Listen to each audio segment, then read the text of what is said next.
What's up, all you awesome gamers? I'm the Governor, and this is the Console Corner Podcast, your number one source for all things gaming. If this is your first time listening to the show, we dive deep, super deep into the gaming industry, news, games, and everything in between. We're even going to hook you up with some Foxy deals, even though Foxy's not going to be here, so I don't think we're going to be doing deals. But it's okay, because we got Mike here. He's going to do What's Out Now later in the show. We got some awesome topics to talk about. It's going to be fantastic and fun. But first, let's go ahead and introduce the rest of the hosts. We're a little short, a couple people. Roby will be joining us here shortly. He's kind of stuck in traffic, but we wanted to get the show going. But let's go ahead and introduce everybody. SheWulf, what's going on? I was going to say we could, replace Foxy Deals with, something with Newf, but I couldn't figure something that rhymed with Newf that dealt with, that form of, deals. So Spoofy deals. Oh, spoofy deals. There we deals. Go. We got Newfy spoofy deals. That'd be awesome. There you go. I'll just make up deals that don't exist and have everybody running down to the store. They're all looking at him like, that oh, would be so hilarious. You can get an Xbox One X right now for $20. Go get it. That'd be hilarious. That would be funny. Next up, speaking of Mr. Nukem, what's going on, dude? Boom! It's Nukem in the room, people. How is it going? Thanks for tuning in. It's going to be another great show. Mine is Foxy. Foxy, we love you. We'll be missing you. Hopefully you make it back on the next episode, and hopefully we get a special appearance here by the one only Roby One Kenobi, but GKB can run that stuff down for you. Yeah, man. Next up, we have Mr. Magic Mike. Hey, what's up, everybody? It's happy to be here, and can't wait to get into what's out now because, man, we're getting some good releases coming up here now. Oh yeah, we are, dude. I can't wait for what's out now. Lots of money to be spending. Too much money. Yeah, like Newf was alluding to, and I said a little bit earlier, we're gonna have Roby coming on. We got some really cool gaming dev topics that we can pick his brain about, and some other cool stuff to see what he thinks about. So as soon as he gets here, he'll hop in, and we'll get going with that. If you're listening to us live or listening to us later on, make sure you drop us your questions in the chat or in the comments below. We will answer a few of them like we do every week.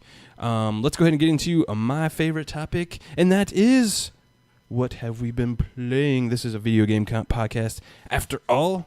So let's go ahead and talk about some video games. SheWulf, what have you been playing? You streamer extraordinaire. You have a puzzled look like you don't know what you were playing. No, I thought maybe I was playing, I guess, just really a lot of Destiny. Have I played anything else? Terrible person. I was playing PUBG. Oh, and then the freaking wannabe Fortnite PUBG. Oh, yeah, we're going to definitely get into that in here in a minute. But, I've been playing a lot of Destiny 2. And then PUBG with a lot of amazing mixer streamers. So, it's about the gist of it. Not a lot lately. But that's because, you stream particular games. So. Yep. You're a Destiny 2 streamer. Till COD comes out. You Then I'm going to nerd. become a COD streamer. Newf, what you been playing, dude?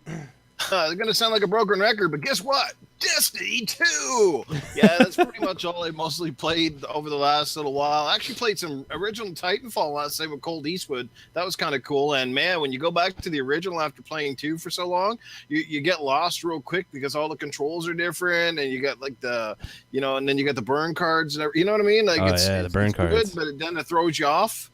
No, But I love the burn cards. I can go back to that game and have no issues, no matter what. It's like my head and my hands are just built to play that game. I miss the burn cards though. Those were actually really I just miss all of Titan 1.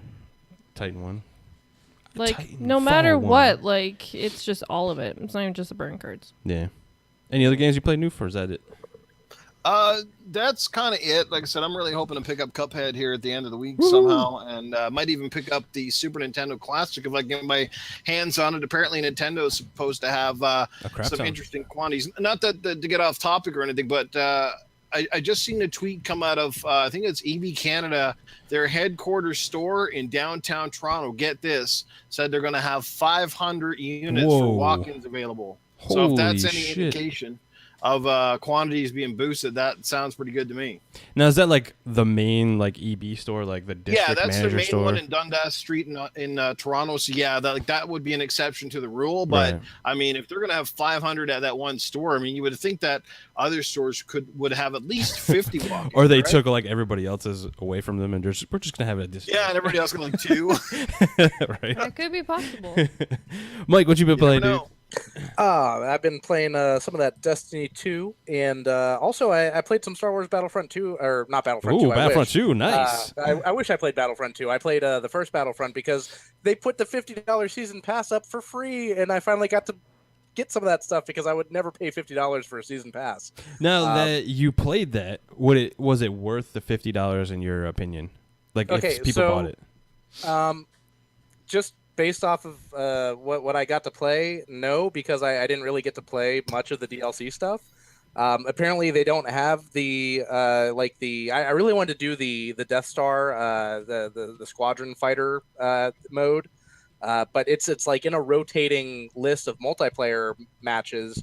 You can't play it solo, at least not that I could find through the menus, and I didn't really feel like spending a lot of time digging through the menus to see if it was there.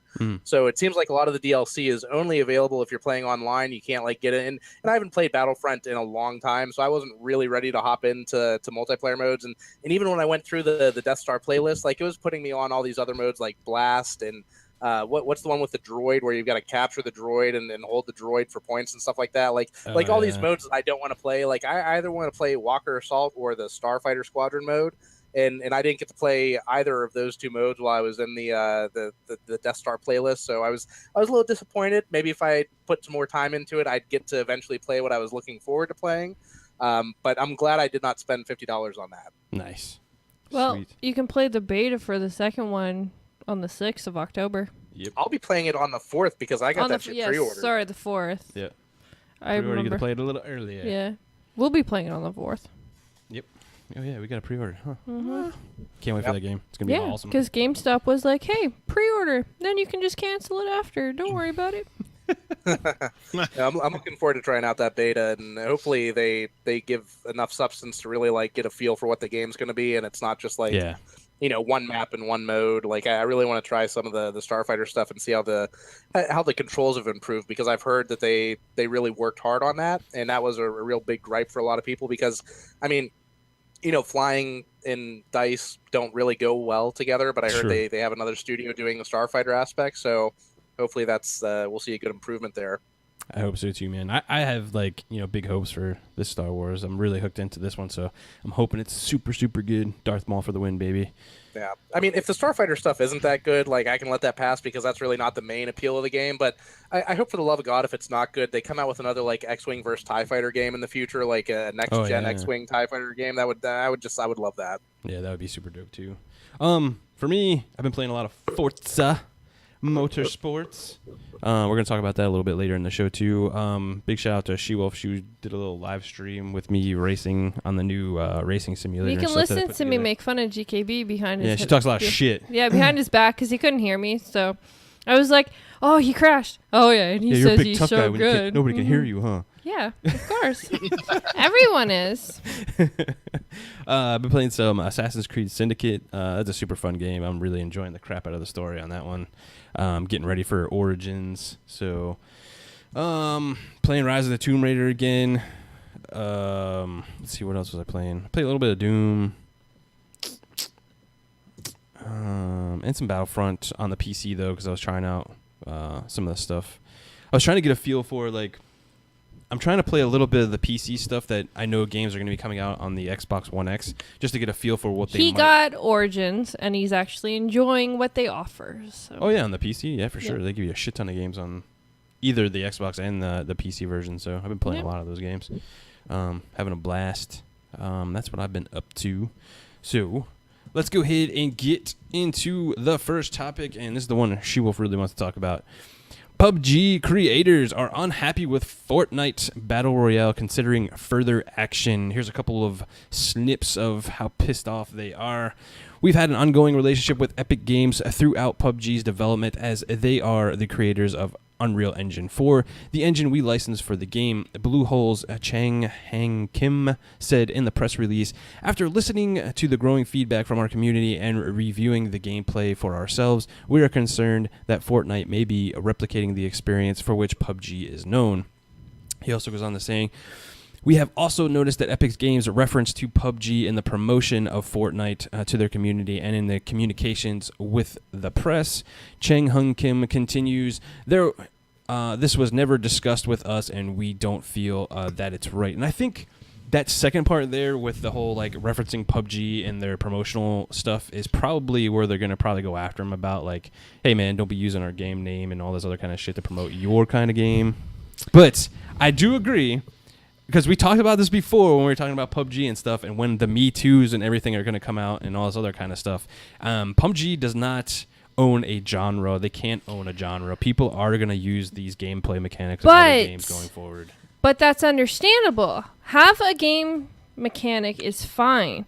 But the fact that you can go almost hand in hand with what PUBG does and what Fortnite does, and then to find out that Epic Games was working beside the developers of friggin' PUBG, and it's kind of like, oh, guess what, guys? We're gonna build the same game, give it to people free before you can get your game out. Technically, it's not the same because it's a school bus flying in the air. Oh with my a god, balloon. it's still flying. there's some real technicalities. No, here. because they could have like just started people at random spawn spots to make it different. They could have done that. Yeah. They didn't have to fly over top of a map and allow people. PUBG does not have any building mechanics that you do in Fortnite. I don't care. That's not the point. It is still okay. I'm not going to say it's not fun. Fortnite Battle Royale is actually fun to play. I actually enjoyed playing it. It was interesting, especially like I got down like 13. But here's my thing: is like every game that comes out with PUBG elements in it. Or is PUBG going to come out and be like, well, that's my game, bro. You can't like, use it? No, but that's not the issue that happened here. For a while there, they weren't saying anything. It's the fact that Epic Games was working with PUBG and then comes out. And then, okay, first off, their game isn't actually going to release free to everyone until 2018. The base game of Fortnite is not going to become free to everyone until 2018. Battle Royale is free to everybody now. Like, it released on September 12th. Well, obviously, you got to get on that PUBG. Today. It released today to everybody. Free. I should know. I know what's out now. Exactly. At the heights of PUBG, that's when you release it. Oh, yeah. To turn around and be like, oh, and then they turn around. If you go into some of their, like, their Twitter things, people say, hey, this looks just like PUBG. There's a couple of them that come back and say, oh, but at least we're on all consoles. Like, really? Really? Like, come on. You guys work side by side. Like, it took their thunder is my issue. I don't think it took any of their thunder. It took their thunder. They're like fucking, 10 million? They had like 1.5 million concurrent players. Like, they are fucking taking gaming by storm right now. There is nothing stopping this train right now. The only thing that's going to stop them the fact it's not is on PUBG console. themselves. But Fortnite is stealing a little bit of the console thunder from PUBG. I think that's more what SheWulf's getting towards. Like, yeah, the 1.5 million on PC, it's never going to hit that. But, you know, by dropping this, knowing that PUBG is coming to the Xbox within, the next 3 months. And, you know, both points are valid. I'm not saying either of you are right or wrong. But SheWulf has a really good point that the Fortnite Battle Royale mode is a little bit too close to being on the nose as to what PUBG is. Like, I will agree that it's pretty much like like for like. Honestly. I guess my issue with this is only because again, I did enjoy Fortnite Battle Royale. Hang on, let Mike finish his point. Well, I mean, I was just gonna say, like, you know, dropping out of the air and everything, like, I might have cut you off. Yeah, go ahead and finish. Well, no, GKB cut me off, but it's okay. You can go. Go ahead, Mike. Okay. Well, you know, there's always going to be other games that try to replicate what other successful games have done. I mean, you know, King of the Kill came out before PUBG became popular. There are other battle royale games that really haven't picked up steam. PUBG was the first one that really got that recognition, that got that big user base. But PUBG, I mean, correct me if I'm wrong, but didn't that start out as a mod for Arma? I don't know if it was from Arma or not. It could have been. But either way, it was a mod from one of those games. So they're already taking something that's been created by someone else and adding to it, making it their own. So I can't see why they should be so angry, except for the Fortnite Battle Royale referencing PUBG so much in their promotion of this new mode coming out. But see, this is. Go ahead. Okay, because this is where you guys aren't getting it. Like, she was so mad. Well, no, this is the part that people are missing. It's not really the fact of that they have similarities to the game. It was the fact that Epic Game and the developers of PUBG almost worked side by side during the creation of PUBG. Like, they were working together. Well, I don't know if it was like engine. a working together like relationship like Epic was working on the game. I think it was more. No, they weren't working on the game. Hey, but they had questions about Unreal Engine 4, and they were answering their questions and stuff like that. I think is more of what they had a form of like relationship, like a business relationship. But then to come out and release this game, which looks, I don't care what anyone says, it's still identical to freaking PUBG. They come out and release this game now, where they don't even release their base game to everybody yet. Because they're getting on that they're train trying to get of it in PUBG. before PUBG comes to console, because they know once it's out, no one's going to switch over to this free-to-play, Fortnite model. And see, that's what my whole thing is like, yeah, I can see they're trying to like steal a little bit of the thunder, but at the end of the day, once PUBG hits on the Xbox, the original PUBG, like, it's going to like blow up. But this could also put the salty taste in people's mouth and be like, no, they may not like this one, then screw them over with PUBG. I feel like what PUBG should have done, rather than go into this negative aspect of approaching the situation, is they really should have celebrated this, because it's a saying, imitation is the sincerest form of flattery. And if they could have promoted this new mode, the battle royale mode for Fortnite, and said like, hey, this is awesome, these guys have taken what we're doing and they're running with it, and in 3 months you're going to get the full PUBG experience on your Xbox and Xbox One X. Get ready for full PUBG. They could have used this to help even market their own game, but now they're casting themselves in a negative light.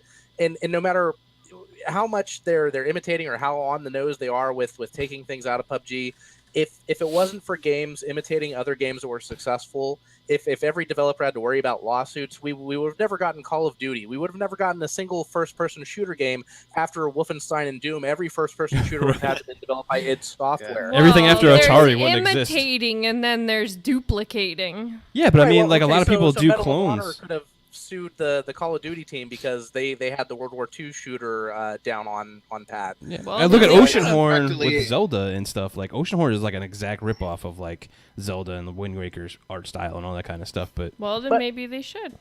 But I think the difference is Oceanhorn didn't go around the developers and say, hey, didn't we're go a Zelda. saying, like, hey, this is a Zelda-like game, whereas the Fortnite developers are saying, hey, this is the battle royale mode for Fortnite. It's like PUBG. Like that was the thing that I didn't like, was that they referenced PUBG in all of their promotions of this new mode, and that's where I feel like the PUBG developers are justified in being pretty upset about the situation.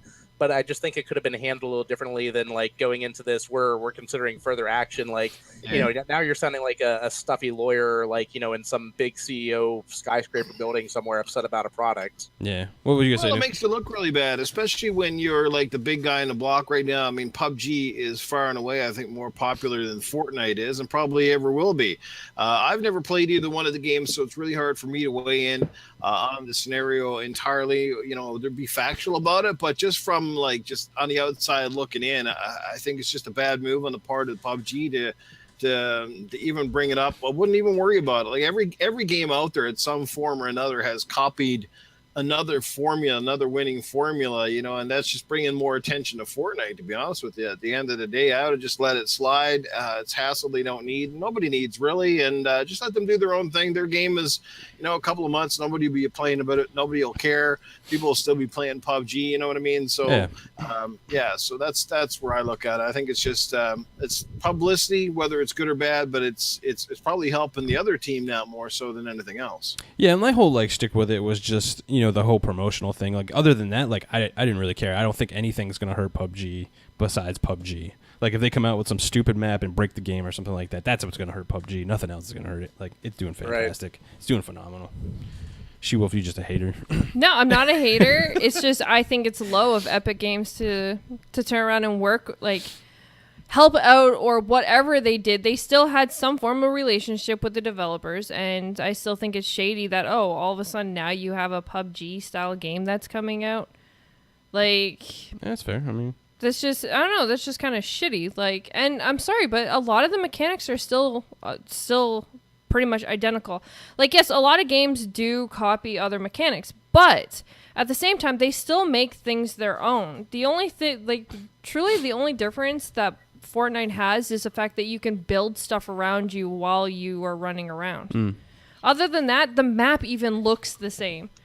If you compare the two maps, they almost look the same, where it's literally I won't argue the water. Fact that they do very look Like pretty similar. There's even like the water spot where you can go and there's like buildings in the water, like as PUBG.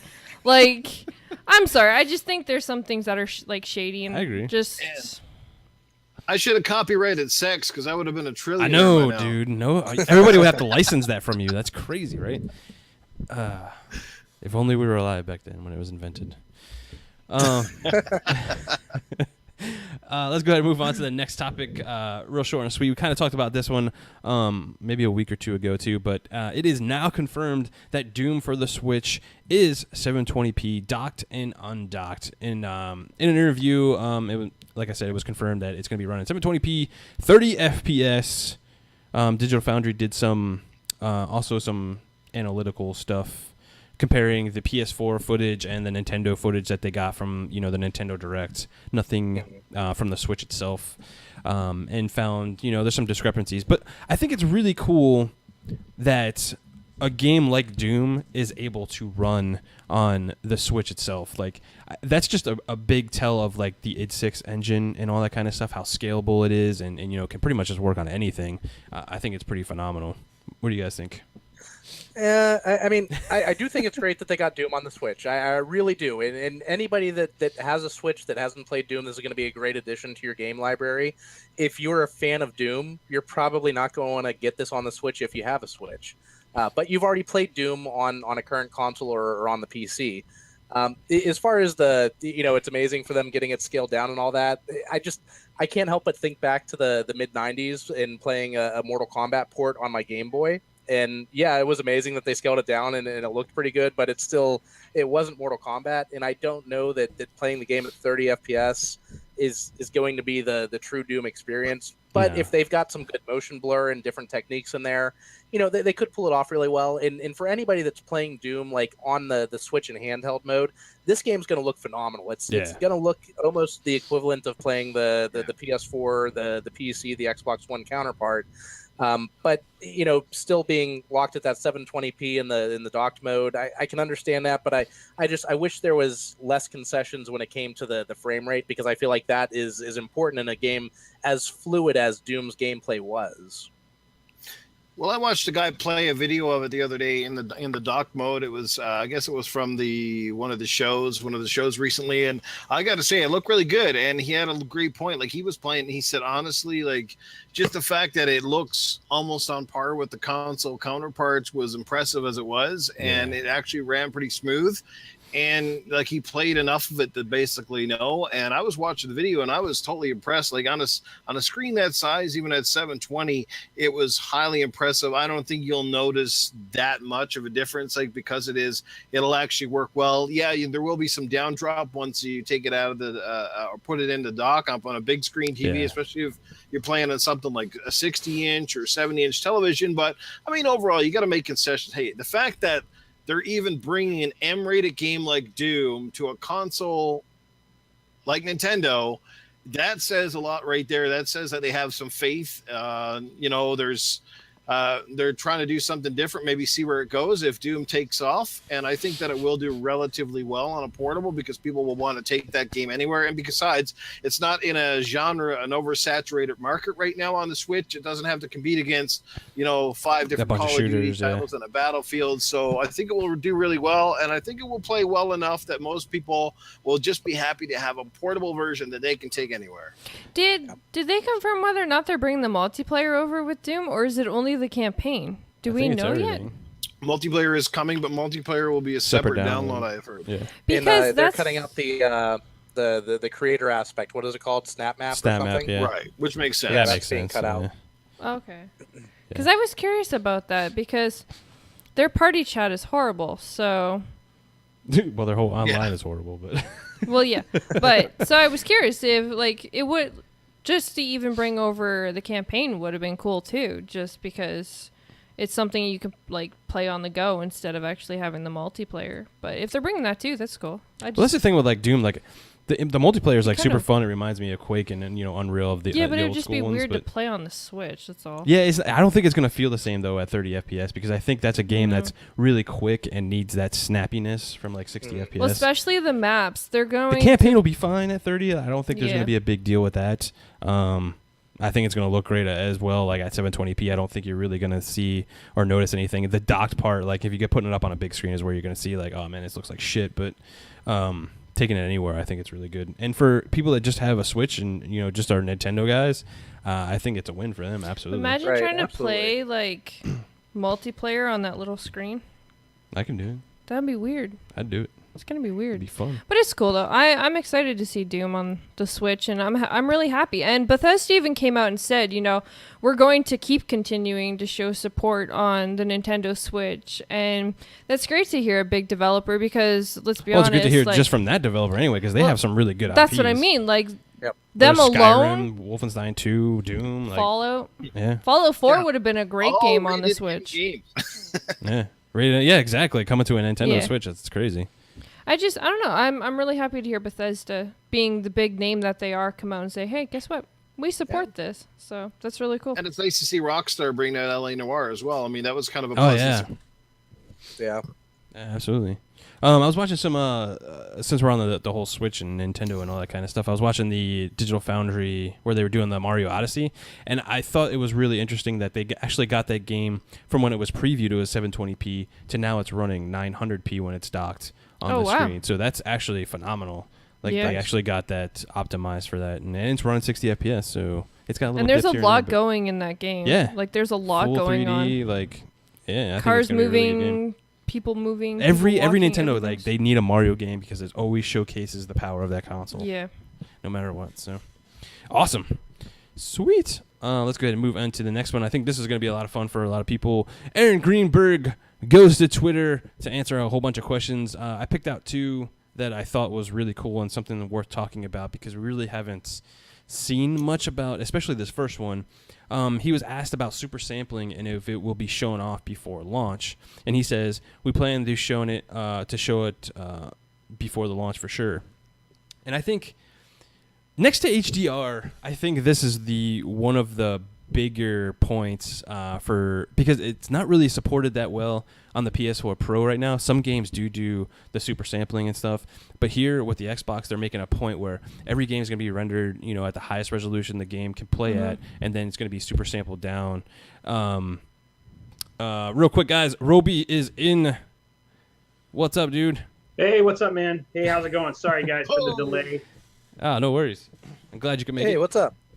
Oh, am I the only one with a camera on today? No, you're not the only one with a camera. We always have a camera on. That's right. I forgot. I don't look here. I have to go to the YouTube channel. Yep. We are live. You can see us, so don't worry. It's okay, Roby. You're sexy, buddy. You can carry the show. For real. Oh, for sure. I'm just kidding. That's a terrible thing. I don't know, man. I had to go. Like, I was feeling super unsexy after Foxy told me that I was going to run the Foxy deals. Man, I had to go look for like adult diapers because she put all this pressure on me. I was like, I don't know if I can handle this. Luckily, I found stress. Well, I hope you have some deals ready because she's not here today. What? So it's all on you, bro. It's all on you. Okay, I got one deal. So you can buy Depends at Walmart for $7.99. Get them now. Well, that just before depends they on run the out. price. Yep, totally depends on the price. Yeah, the size, right? Like, luckily, there was a time when I had to wear it like much larger, but now you can get them for cheaper. So there's a bonus for losing weight. You can get adult diapers cheaper. I agree. Everything is cheaper when you lose a little weight. Yeah, people are like, what the hell? What's going on right now? Yeah, this has nothing to do with anything relative to video games at all. I'm glad you joined at this point. Ever. I'm glad you joined at this point too, Ben, because I'd really like to have your take on this, like the whole super sampling thing for the Xbox One X, and you probably can't talk too much about like what it's going to be doing, but super sampling in general as a general statement, because I think super sampling is one of the other big features that I think is really cool about the Xbox One X next to HDR. Just because it's going to be up a res, and then people that are using 1080p screens and lower are still going to get like a crisper image and better all around. So what are your take on that, Roby? Well, I think the thing that's super interesting about super sampling, and I don't think people think about this sometimes, is that, but it's actually been something that's used by the video editing community forever, for a right? while, so yeah. for the most part, you'll capture everything at 4K and then you'll downres to 1080p, and because it has more data as it does the downres, everything is sharper and crisper. Correct. I think one of the things that everybody's expecting, and I think this is just a problem in general, is that everybody thinks that the jump from 1080p to 4K is going to be as massive as it is from 720p to 1080p, right? Yeah. Or even from 480p to 720p. It's not really that drastic. No, it's really not. And the other thing too is that I think it's hard for people to notice a difference. And I think especially because for all of the awesomeness that we have with this new technology, the way that we have a tendency to consume whether something is better, which is things like YouTube, looking at it, on your iPhone, on your iPad. There was a really funny thing that I saw on Twitter where somebody was like saying, "Oh, here is Quantum Break in 4K and Quantum Break in 1080p," and then it was showing on a YouTube video, and it's like, dude, it looked identical. It's gonna look identical because all in all, like as it's basically encoded, all of that crispness is taken out. Mm-hmm. So I think part of it is unless you go to someplace like Best Buy or someplace that has like a side-by-side comparison, yeah, your game looks better. The problem is that the differences are noticeable, but they're not going to be that giant leap. Right. And they're still going to be better. I think the thing that you're going to love the most, honestly, if you are a 1080p owner and you go and get a Scorpio, is going to be the things like the faster load times, just how much quicker things run, all that stuff just makes it a much better experience. And I talk about that from experience in general. Nice. Yeah. What was it? I was talking about the Xbox One X either yesterday or earlier today, and I mentioned how I had a couple of friends who still have the Xbox 360 that never got the Xbox One or a PS4, and they're really interested in getting the One X when it comes out. And somebody told me I should send them the link to the Rise of the Tomb Raider Xbox One X gameplay that Digital Foundry put up. And I respond to them, and kind of like what Ruby1 Kenobi was saying right there, I told them I wouldn't want to send them the link to that gameplay. What I'm going to do is I'm going to have them come over to my house because I have a 4K HDR TV. On November 7th, they're coming over and they're going to see it in person. They're going to get that hands-on time with it. And that, I feel, is what's going to be the selling point for the system is when somebody actually sees it with those screens that support the resolution and support all the HDR. With dealing with the YouTube compression, all that kind of stuff, like what you were saying with Quantum Break, you're not going to see that drastic of a difference, especially when you're looking on a cell phone screen or something like that. Yep. I mean, honestly, the better console gaming experience is going to be on the Xbox One X, whether you have a 720p television, a 1080p television, or even a 4K HDR TV. Just there is so much other things that are going on that are going to make it nicer. Specifically just around loading and just the gameplay experiences in general, that you are going to have a better gameplay experience with Xbox One X. And that's what you're paying for. You're paying for a premium console experience, and that's what you are getting. Correct. Awesome. Newf, anything for you, man? Well, like I said, honestly, I don't know if you guys would agree or disagree, but I personally think that HDR has made more of an impact over the last little while than, like, say, a resolution bump, just because color is really coming alive on screen. It just looks fantastic. And super sampling, I think it's great. It's going to be a fantastic feature that will definitely make everybody's older games or whatever look, they'll look better even on a regular television. And like even last night I was saying when I was playing Titanfall, the original game, like I'm playing it on my 4K TV, and I think it's the first time I played the original game on my 4K. And like, I know the resolution didn't go up, but it looked better. Like, it looked better on my 4K than it did on my 1080p 60-inch television. Like, it was just sharper. I don't know if it's because of my TV or the different levels of contrast, but like, it looked really good. So, all in all, man, it's a bonus. And like I said, maybe it is a little harder to tell the 4K difference, but it is definitely there. And I think you'll see it depending on which type of panel and displays that ultimately you'll be playing on over the next little while. I mean, if you get an OLED, I think you'll see an even better difference again. But that doesn't mean you got to go out and spend $3,000 on a TV to enjoy your Xbox One X or. But you should. But you should. You should be spending. So, I mean, my recommendation is you should be spending anywhere between $15,000 and $25,000 on a new TV. Totally. I think that is what you're going to get for that optimal experience. SheWulf, pre-order right now. Pre-order right now. Pre-order right now. What? I have a special pre-ordering? deal I put up on a website. It's paypal.com/Ruby1Kenobi. You send me $25,000. A premium Xbox One X experience. I better Nice. get like a Look, I'm looking at SheWulf right now, putting in the website, going and doing her pre-order. I can see it. Even though it's delayed, she was so excited. She's putting it in right now. $25,000. Or I can just wait for my Xbox One X on the 7th, and I can play it all the time I want, and not have to pay $25,000. I'm telling you, man. I can get you an optimal experience for $25K. That seems like a deal. Well, Totally I dope. guess after saving those dolphins with my robotic legs, I guess I have the money. So I'm sure the government paid me some good money. So Yeah, they did. Yeah, You still haven't saved Chippy yet. We blame you. that's not my fault. That's Jez's fault. Chippy is Jez's fault. Remember that. Oh, Chippy. Chippy. Saved Chippy. $25,000. Jeez, I can get a hooker and a motorcycle. Come on. Cheap. Yeah. Wow. That just went down. Think of all the Depends you could buy for $25,000. Real. Rest of my life done, covered. That'll carry me from retirement through when I push up daisies. Exactly. You're buried with You them. can get buried in Depends. Fresh baby. So the other part of Aaron Greenberg's thing that I thought was pretty cool, he was asked about the PUBG beta, and he states they are working hard on it and can't wait for those chicken dinners. Do we think it's going to happen this year? Does everybody think it's going to happen this year? I mean, they keep saying I think so. at the end of this year it's going to pump out. I'm just worried about it. I mean, they're working on a lot of stuff. It's going to launch in the preview program on like December 31st. It'll happen this year.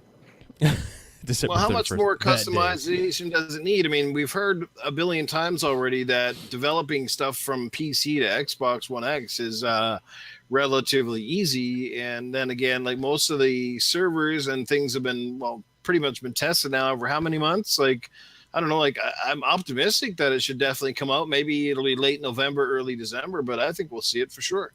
I don't understand. Can't you just play it now? It's called Fortnite Battle Royale. SheWulf's triggered right now. Oh my God! Don't start this They again. don't Roby. believe me that it's the exact same game. She went on a rant, bro, before you got in here, man. No, nobody wants to listen to me. It's the same game, damn it. Yeah, for If you real. send me $25K right now, I will agree with you. You really want that He's on that 25K, don't you? Just, I'm seeing what I can get out of this. Well, not 25K. Apparently not. I think Obi-Wan Kenobi's got a 25K gambling debt that he's trying to cover here or I something. think so. Yeah, he's like the sharks are coming for me. Yeah, guys. he just spent half his mortgage on a television set. He's got to pay for Chippy's Everybody's release. saying I've got November, to- December. Look, I already got in trouble from the government for basically stealing Girl Scout cookies and raising $3.7 million for Chippy. We're trying to just get $25K. We can build an ion nuclear drive, and we're doing some slingshot stuff around the sun. It's going to be Awesome, pretty much. dude. It's going to be amazing. How much are the And we're tickets doing say it on that all ride? powered by the Xbox One X. How many? Because We're it's- going to take a trip to Saturn and recover the Cassini space probe. We just need Yeah. 25K. How much is the tickets Yep. for that? Ticket, $25K. I was going to say 25,000. Everything's still 25K. 25,000. 25K. Nice. Oh man. All right. Let's Anyway, everybody in the chat is saying December, November. That's kind of a broad For 2 what? months there, guys. For what? The PUBG beta, Well, yeah. early access. Well, yeah, because they haven't actually Thing. confirmed when it's going to be. So They said they this just year. say, the end They of said this year. the end of 2017. Right now. Well, that could be the end of November or sometime in December or the end of December. the future. Yeah, Yeah. exactly. I'd say by the middle of November, that would be my best guess. Middle of No, I don't November. think it's going to be Somewhere middle. in that opening time frame of the Xbox One X. I think so many people are so excited. It's almost like they have to. I mean, whether they do or not, but I think a lot of people are just so darn excited right now for PUBG. So the sooner the better, I think. They can Well- tweak it as they go along. It's going to be an open beta anyway, right? Well, no, it's gonna be the preview. game preview. Yeah. So So you probably yeah, have to the game preview. So probably pay like to 20, buy- 30 bucks. Yeah.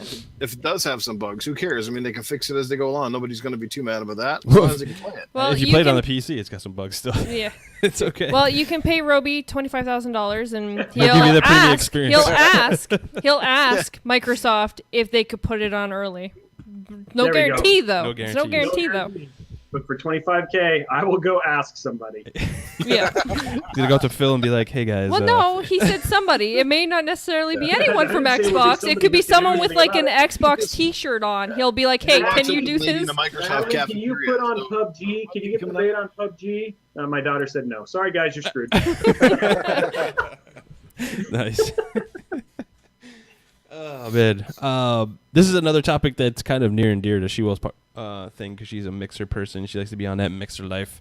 Xbox One X insiders can test the USB webcams, and we kind of tested it out a little bit. It's interesting. It's kind of crappy. Cool. Oh No. There's this one person in the chat that's always saying I'm a hater, so I figure I would just throw it out there. But no, actually, it is actually kind of interesting. We did play with it. Now, the thing is, when you use it, it is kind of small. Like, the camera is actually pretty tiny. Yeah, you can't scale it anyway. Yeah, you can't scale it bigger or anything like that. So the size that it is the size that it is. There's no Chrome key, so hopefully you don't have, like, a dirty room behind you. And you actually clean your room before you live stream, because, well, that'd be a good thing. Well, yeah, or you can do what Roby does and just put a green screen there and don't have to have anything. But there's no chroma key, so you can't actually do that. And you can only put it in the four corners. Yeah. You can't put it anywhere else. So I think it's really cool, though, for people that don't have like a whole like rig to do streaming with OBS or and if you don't have a Connect with the connection thing, then you can now that Logitech C920s just went up and everybody's gonna be buying a shit of them now. It is in the alpha program, so it's not actually out to everybody yet, but it does work, and it's super cool. It does work, and it's interesting. I do like the concepts that they're bringing, and it's great to see that they're taking a step forward instead of, waiting and waiting and waiting. They're actually working towards making Mixer and Xbox more compatible to streamers, because they do know streamers are a pretty big thing nowadays. So it is great. I'm waiting for these overlays to come, but and also, like you mentioned, not everybody has a Kinect, so giving them another option is always a good thing. Yeah. Options are always good for gamers, no matter what. And it's a huge turnaround from 2013 when the Kinect was mandatory. So we've seen the Kinect removed from the box. Now we're seeing other options where you have other webcams that you can use. And to me, I feel like this is just one step closer to the original purpose of the Xbox itself, which was to bring a Windows platform into your living room. And we've had plug and play on PC for 16, 17 years now. So to have this option here on your Xbox, it's just another step closer to that Windows device in your living room. I can't access Hangouts. I guess, Roby, you have to throw that out in the chat, man. I can't do it. I can't do it. I tried. I was going to do that. So I was hoping one of you guys could. Well, let Mike do it then. Was it a link to your PayPal for the $25K? No. I just dropped a couple. So, thanks to fine folks over at Halo Wars 2, but I just dropped a couple Halo Wars 2 Halo Wars 2 expansions. The New Awakening the Nightmare Codes. Yep. So I gave some Halo Wars 2 Awakening Nightmare Codes for us to give away on the stream. Me and Roby's going to have to talk after about. You will have to have the full Halo Wars 2, but hey, we'll give out some of those. I'm gonna hit up Roby after the show and be like, yeah, you can throw one of those. GKB has Halo Wars 2. I love Halo Wars. I'll drop it in the YouTube chat after I claim them here. No. Exactly. He'll claim, and for some reason, it's not letting me copy from the Hangout, so I have to retype it, and then I'm gonna drop it in the YouTube chat. So everybody, look out! Stay on the lookout. It's coming soon. Codes being dropped. Can I enter for it? For GKG. Wow, look at that. What? For 25K.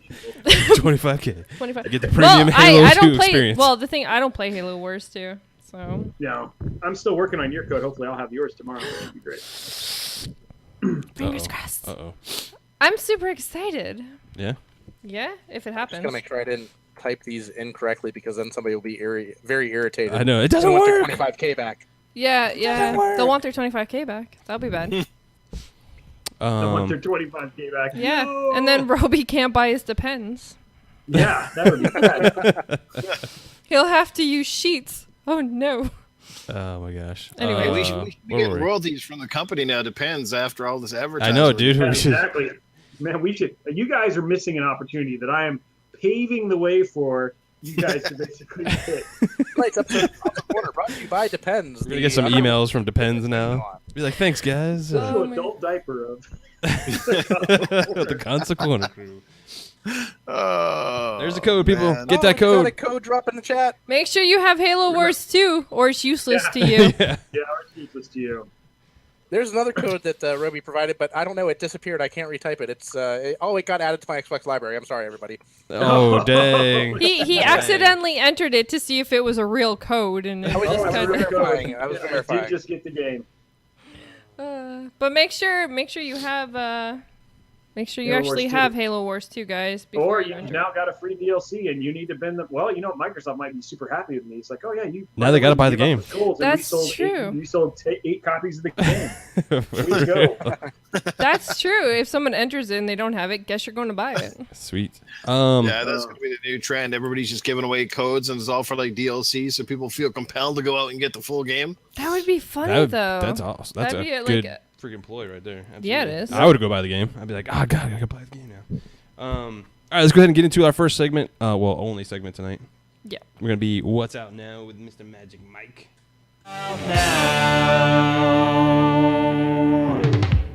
Are those really the lyrics? Don't question my genius. Yep, I'm ready. Take it away, Mike. What's out now?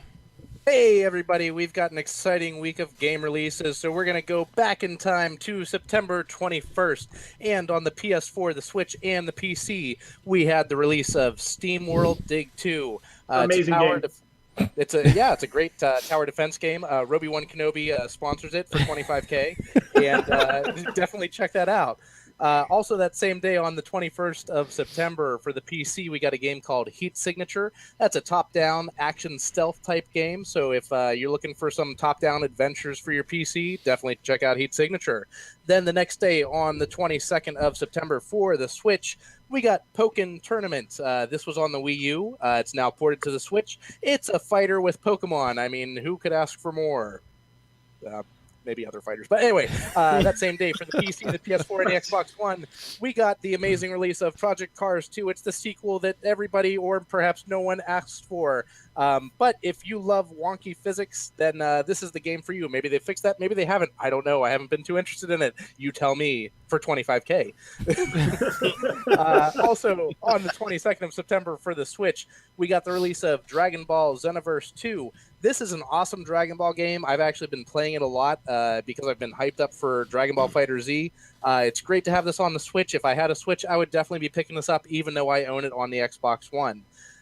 For the PC, the PS4, and the Xbox One on the 22nd of September, we also got Raiders of the Broken Planet. It's described as an asymmetrical online adventure game where you can shoot and brawl. The story mode is yet to be released. It's going to be coming episodically. But apparently it's got this MMO type feel, so if Destiny 2 isn't filling that online multiplayer void for you, Raiders of the Broken Planet could be a good option. Then today, September 26th, we have a couple of releases. So for the PC, the PS4, and the I messed my lines up here. I'm just jacking everything up. For the PS4, the Switch, and the PC. Roby's making you all that's flustered. not wrong either. That's What not did I right do? either. For the Putting pressure PS4. Yeah, you're putting pressure on me. It's all that That's what I'm 25 doing. I'm just writing down all your mistakes. I'm putting them on a website that I'm going to basically put up on Twitter. Here's all the mistakes that were made. All right. So starting over, releasing today for the PS4, we have Nihon Bloodshed's End. This is a Nihon DLC. So if Nihon is your jam on the PS4, which I know a lot of Dark Souls fans have been enjoying, Bloodshed's End is out now. You can get that expansion. For the PC, the PS4, and the Vita, we got Danganronpa version 3, Killing Harmony. It's the third entry in the series. It came out in Japan back in January. It's described as a visual novel adventure game. I've heard about it, but I haven't really heard much about it. Then for the PC and the PS4, we got a game called Blue Reflection. This is a new JRPG for everyone to check out who's into that style of game. For the PC and the Xbox One, a couple of codes just dropped for this in the chat, thanks to Mr. 25K himself, Roby1 Kenobi. Halo Wars 2, Awakening the Nightmare expansion. It's a Halo Wars 2 expansion, and it's bringing on the flood, people. Hell yeah. So, also today, for the PC, the PS4, and the Xbox One, we got Fallout 4, the Game of the Year edition. It's Fallout 4 with all the DLCs. Learn how to survive in the nuclear wasteland, which may come in handy if Trump doesn't start tweeting. And for the PC and the PS4, we got a game called Hob. I couldn't really find much on this other than it's an action-adventure game. So if anybody knows anything, drop it in the chat there so some people can learn about it. For the PC, the PS4, and the Xbox One, we got a game called Ruiner. It's a top-down shooter made from a bunch of great devs from a bunch of great studios. They've worked on a whole lot of games, so if the top-down shooter from Heat Signature on the PC wasn't for you, you can get this on a whole lot of console. developers from a whole lot of studios. Yeah, I was like, what? I'm sure. No.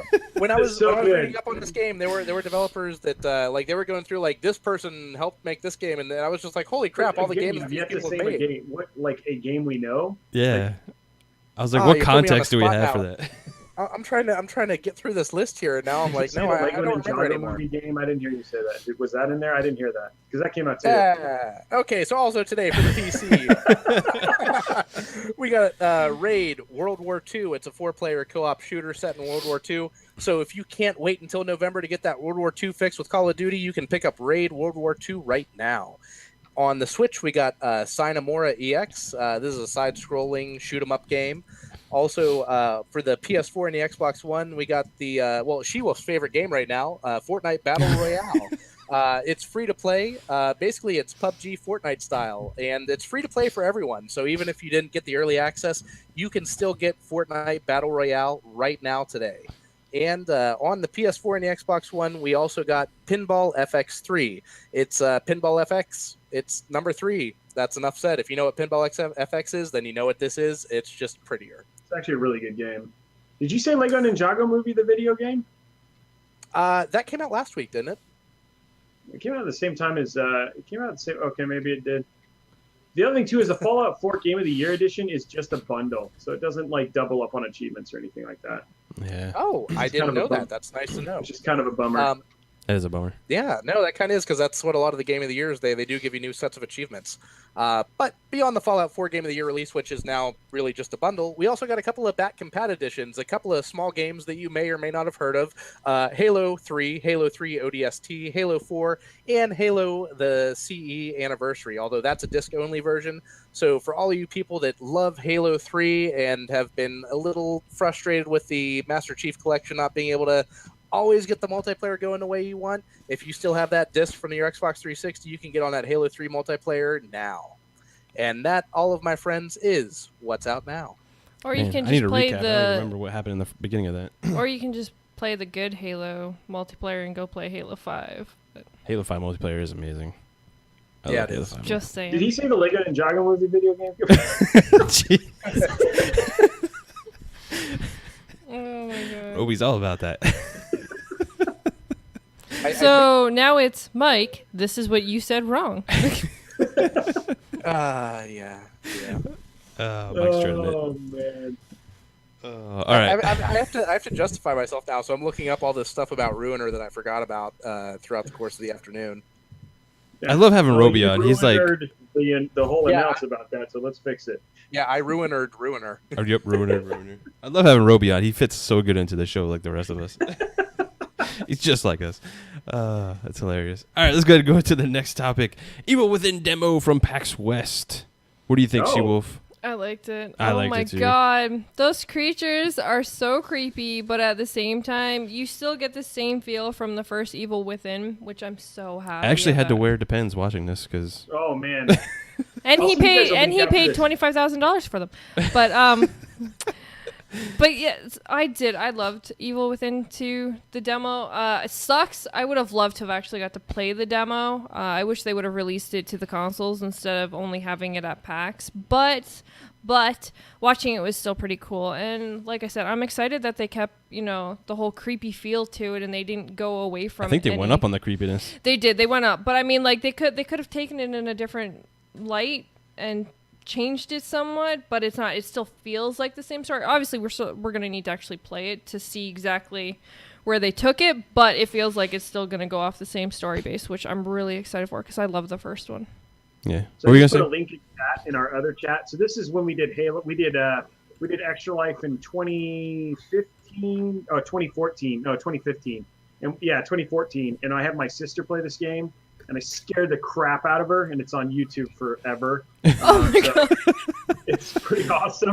It's just FYI, there's language because it scared the crap out of her, but it's pretty entertaining to watch if you want to do something. Oh my god, that's great. ever since we've been we did Extra Life in 2015 and 2016, and every year we do a Scared Gamer segment. 2015 we did Alien Isolation with good game. with Nicole Fawcett, and then last year we did Outlast 2 with Stein and Nicole, and then Ricari scared him. So anyway, it's just been this like ongoing fun thing, but it's funny that you talked about Evil Within, and it always has a special place in my heart. And then a good friend of mine and the PR person on Rise 2 is actually the PR person on Evil Within 2. So she sent me a couple codes. I'll have that a little bit later when that goes. But good team on that game too. You can slide into my DMs. I'm going to officially become Mooch for a bit. I have Christmas and kids, people. I'm desperate. Oh my! I have Christmas and kids. That's going on Twitter. I have Christmas and kids. Okay, hey, random great. thought here. Ruiner was developed by a group who had worked on my Witcher 1 through 3, Dead Island, and Dying Light. So that is is a good the pedigree. pedigree of development that was behind Ruiner. I'm going to go cry in a corner now. That is a good pedigree, though. Good stuff. Oh my god! But so what did everyone else think of the Evil Within 2 demo? I thought it was actually pretty terrifying. I thought the graphics looked fantastic. But what always gets me about like Evil Within and Evil Within 2 and some other of those scary like Alien Isolation is the atmosphere and the sound. Mm-hmm. Like it's really important in those kind of games to really nail that kind of stuff, to get that tension and get the jump scares going and all that kind of stuff. And I think they nailed it. Like when I was watching the main character run around the fountain, and that thing was chasing him with the bandsaw and all that kind of stuff and the creepy voice, I was like, I cannot wait for this game. It's gonna be so awesome. Roby, we're gonna have to do a co-stream where everything's completely dark, pitch black, and we're gonna have to stream, and both obviously we can't play together, but we'll have to be on the different screens. Well, because you can't obviously you can't because it's not co-op, but we can't play together, but we can stream together. Yeah, and then people can see our reactions to the game. Though That'd be I don't pretty get hilarious. scared easy, so I don't know how. That's a lie. So here's the thing. So I played Alien Isolation for a little bit when Jazz was on vacation, and playing scary games at 5:30 in the morning is not a good thing. Not a good thing. Yes, it is. You're not woke up, and you're your mind's still going. Sometimes you're Oh, that's great though. That's great. That should go on Twitter. The ticker's working. Yeah, there you go. Glad I got those Depends. Show a big box before your stream. Here's my Depends, guys. I'm good to go. Man. Anybody else get to watch the demo? I actually haven't watched it yet. I should watch that. I'll watch it while the show's on. Just right. Well, that works. Newf, Mike, did you guys actually watch it like you were supposed to? Oh, damn. I'm sorry. That's the one that I missed out on. I didn't get a chance to check it out. And, what can I say? I'm not really a big fan of a lot of the survival horror games to begin with. I didn't even play the very first game despite, raving reviews and people talking about it. Even for me, I played Resident Evil 7, and while that might have been one of the best ones come out in a while, those games just really aren't my cup of tea. So while I hope that every game finds an audience and does well, I'm just not really keen on dark games that just constantly Hold on a second. Hold on. So let's translate this. So everything Newf said, I'm a wuss. Okay. There we go. Wow. I'm a wussy with a pussy. Yeah. Foxy's like that too. She doesn't like scary games. She won't play them. I got her to play Resident Evil 7 though. For not very long. No, she played. That's not really scary. But then I beat it without her because she was taking a little too long. And then I was it was funny because she was playing and I was just sitting there watching her stream, but I was in the chat with her. So as she was going places, I'm like, don't go there. And she's like, but I have to go. And I'm like, no, don't go there. But then the guy would be on the other side. So when she went to go the opposite side, she'd walk into him instead. Oh my God. You're so she mean. got so scared. It was so hilarious. That's so mean. It You're was a terrible funny person. though. If I'm going to play those kind of games, give me some ammo. There's nothing worse than playing all those games and you never got ammo. I want Dude, that's part of the tension. Yeah, that's the point. That's part of the tension. That's and what drives everything. me nuts. That's what makes it. That's the survival part of survival. Dying horror. because I got a resort from a 3-bullet shotgun that takes 5 hours to reload, and then I'm stuck with some sticky ass little knife, and then all the. But if you Sticky? could shoot 5,000 everything, then there wouldn't be a point in trying to survive. Well, I'm stuck in Resident Evil. I'm shooting a bloated fat dude down at the warehouse. I'm after emptying everything I could on the guy, and he still won't blow up. I Newf mean, is he's salty. like Donald Trump. He just won't go away. Poor Newf. Oh man. We gotta get you some Poor training on some survival horror games, bro. I'm gonna Yeah. need some Depends and some patience. Did you, that's for sure. Did you play Alien Isolation, Newf? Briefly, I played a little bit of it, and that's stuff. Yeah, that would make you drop a deuce in your pants. That game is creepy. So he Yeah. played it for 5 minutes, watched the intro, and then was like, "Nope," and walked away. I'm done. I'm out. Later, peeps. Oh really? No, I don't know. I came. So it's funny because Newf, I'm kind of the same boat. Like I haven't. I have the same thing. Like I have Thanks, I have an Will. issue with human What? torture, right? That was the problem that I had, and I had the same thing with Evil Within, right? No, Versus they're Alien saying I'm Isolation, which is more PC. suspenseful. They said you were Switch. What? Oh, she's yelling at Oh, me. she's looking at your personalities. Like people are basically doing like a 17 magazine. What's your personality? And apparently, I'm a Game Boy Advance. Thanks, guys. Super appreciate that. I'm You're a Game apparently Boy a Advance. I'm apparently a PC. So I'm a Turbo Express. Oh my god, I've heard that one in the years. So Atari no, but the Jaguar. thing was is that like that's the same thing I had. Is like I have a problem with human torture, and so I played Evil Within simply just because it was funny to play it and torture my sister with it.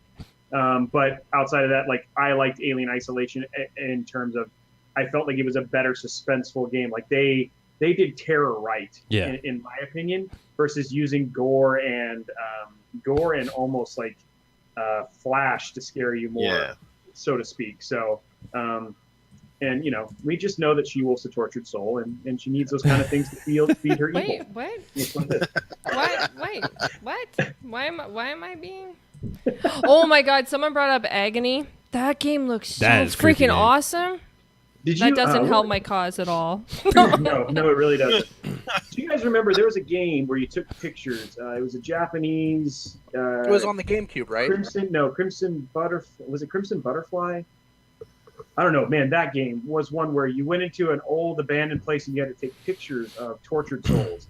Another Oh. really just incredibly scary game that just didn't do like it was basically more of a mind screw than it was basically just about being dealing Jump with scaring or whatever. jump scares and stuff like that. Right. I agree with you. Like Alien Isolation is like a fantastic atmosphere game. Like especially when the xenomorphs like on your trail and you're trying to hide and all that kind of stuff. It's like, oh my god. Yeah. It's like just Ruby, was freaking that out. was that Fatal Frame that you were talking about? Yeah, Fatal Frame. That was the one. yeah. Yes. Yeah. Thanks, That Tim. game was super. Have you played that, SheWulf? No. If you like What system was it scary, super from? intense game, it was on PlayStation 2 and the original. I don't know if they did a backwards compat or whatever. I don't even know what the hell's going Can on. I But get anyway, it you on should play that game. PC? I don't know. You can get somebody on should the, look. I would you can have get on Mike the look, 3DS. but he does a bad job with research. So let's see if we can find it. Dang, Mike. I just researched what game it was you were talking about. You can get it on the 3DS right now. I don't have right a 3DS. Mike's getting Okay, trolled so well- hard. You can get it on the OG Xbox. Maybe it'll be back and bad. I don't know. Oh, I wonder if it is back to back. Oh yeah, on OG Xbox. Yeah. That'd be a good game. I would definitely play that.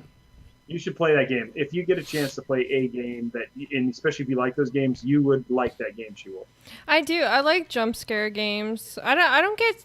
So okay, games do get don't. scared. I get scared from stupid things. I don't get scared from like video games that are actually scary. Like, but I get scared by like just like spiders. I hate So spiders. this isn't a jump but- scare game. This is a mind screw kind of like I don't know how to describe it. It's not really jump scares. It's an intentional thriller more than anything. Yeah, see, like that would like I grew up watching like Friday the 13th and Freddy Krueger. Like I've watched those since I was like a baby. My parents just thought it would be I don't know if it was Okay. funny or just stupid to have us. That explains a lot.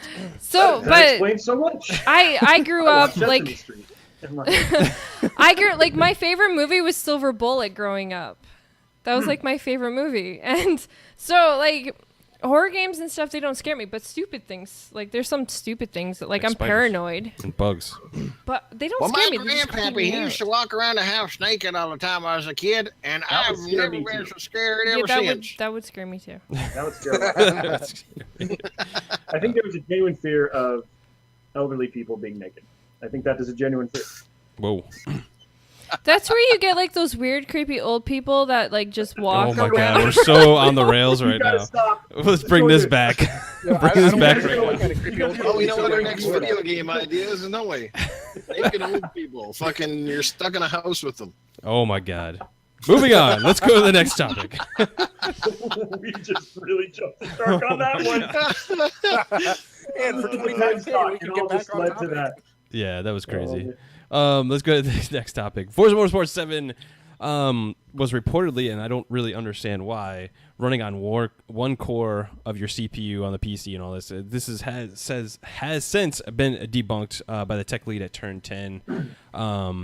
They were looking into it. It's not true. That's using multi-core. I went in, and then after that, I was like, well, I've been playing it on, and I don't remember it just using one core and all that kind of stuff. And it's using multiple cores. It does like Core 1 a lot. It likes to 100% the shit out of that for some reason. Maybe Roby can, figure out why that is, or let us know. I got nothing. Like, really, I mean, it's funny because I know those guys have been working hard. I haven't had a chance because they've been so heads down. I haven't had a chance to spend some time with them. I'm actually having lunch with Trevor Lotmanis, who's their pipeline executive producer.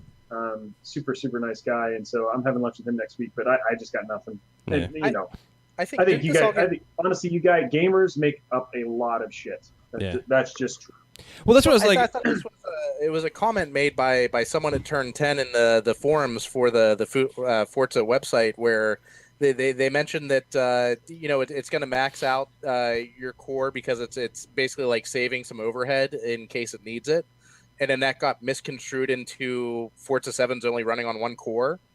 Yeah, I don't understand that. I mean, because like when I was doing MSI Afterburn, watching it on the PC and stuff like that, yeah, it would max out one, but it would also go down to like 3 and 4 too, and max that out every once in a while. But for a majority of the time, it was like between 30 and 50% on all the cores, and then it just like to hang on Core 1 for a good amount of time and just max it out all the time. I didn't think really anything of it at this point. Let's be honest here, it's a demo, number one, so it's probably an older build at some point. It's probably not going to be the final game. I will say, Turn 10, please don't release this build to the final because it's a stuttering mess right now on the PC in some parts. Like you would drive around the track and it would just literally just stop and then go again, even in the UI in the beginning. But I'm just chalking that up to demo right now. Turn 10's a fantastic developer, and I'm sure they're going to sort all that crap out. I just don't want like a Forza Horizon 3 thing on the PC. I want Turn 10. Turn 10, and Forza Motorsports is my favorite thing, and I just want that to be perfect. Absolutely perfect. I love those guys. That? When you said Forza Horizon 3 on the PC, what was that? Like, I played it on the PC. It was great. Did you have problems? Not me per se, but I mean, I guess it was more like mid-range, low-end PC guys where the performance just wasn't there for them. And they felt like, I guess they got some stuttering and some other frame rate issues and all that kind of stuff. I really didn't see an issue because, I mean, all the options in there, you can really like dial it in to really hit what you wanted to on your target. So I don't know what they were doing, but a lot of forums and stuff were talking about it, but I really never had an issue with it. So here's the deal, guys. If you want to have a great Forza 7 PC experience, you can send $25K. And he's going to send you. And I will get you a great PC in which you'll have a great Forza 7 experience. For sure. Yeah, and you know what 25K, it's going to be? Yeah, for $25K, he's probably going to send you a box with a friggin' Forza 7 written on the side. No, it'll have like Forza 7 on the side, and then it'll have like the little Hot Wheel car that they were showing, and like it will like it'll have a little track in there with a magnet. Have no fun on this podcast. I just like I'm going down this is going down between Mike's terrible research and you guys not letting me comment. Oh good God! I'm gonna go cry again. Oh, that's awesome. Anybody else have any experiences like that? Any problems with Forza 7? I didn't play it. I thought the console was with Mike's fantastic. research, apparently. Or Mike's research. I played the demo. It was amazing. Yeah, I agree. I like driving the trucks. The trucks were cool.